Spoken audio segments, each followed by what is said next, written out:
There are many types of plasma. They come in all sizes, shapes, colors, temperatures, and pressures. The size and shape of plasma is determined by the containment chamber and the electric or magnetic fields present. Now, plasma is separated into two categories, hot and cold. While cold plasmas are room temperature, hot plasmas can reach millions of degrees Fahrenheit. Now, plasmas are made at all different pressures. The lower the pressure, the easier it is to maintain the plasma. The most commonly seen plasma is the sun.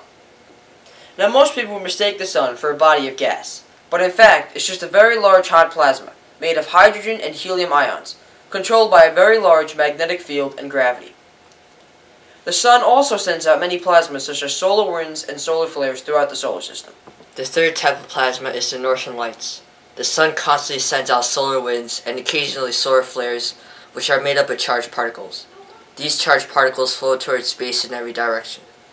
Some make it to Earth, where most of the particles are repelled by Earth's magnetic field and stream out into space again. Other particles which make it to the inside of the magnetic field get trapped there. The particles that get trapped inside the magnetic field react to Earth's atmospheric gases and produce light in many colors. These colors are known as the northern lights. The fourth kind of plasma is a comet tail. When a comet approaches the sun, the ice inside of it is heated up into vapor and skips a state of liquid. While this is happening, two comet tails are formed. Rocks and vapor stream backward in the opposite direction of the sun. This stream is known as the dust tail. Some of this vapor and other gases in the comet make contact with the solar wind from the sun and become ionized. These ionized gases, or plasmas, stream backward in the opposite direction of the sun. The most common ion in the comet tail is carbon monoxide, which produces blue light. Because of this, the common ion tail is usually blue. This stream of ionized gas is the second tail of the comet and is made up of plasma. Lightning is an electrical discharge between the negatively charged clouds and the positively charged ground.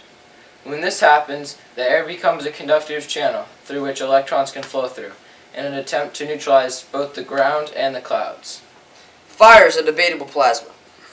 When hot substances react with oxygen, a chemical reaction known as fire occurs. Now, the reason fire is a debatable plasma rests with the degree of ionization. Vapors contain small amounts of ions, making them not ionized enough to be considered a plasma. Yet lightning is almost completely ionized, making it a plasma.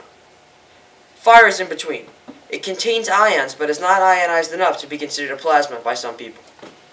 In conclusion, there are three major types of plasma: space, nature, and artificial. The sun and comet tails are examples of space plasma, while lightning and the northern lights are examples of nature plasma. Some examples of artificial plasma are fluorescent light bulbs, plasma screen TVs, and plasma cutters. So really, plasma has aided in the creation of many of the modern technologies we use every day.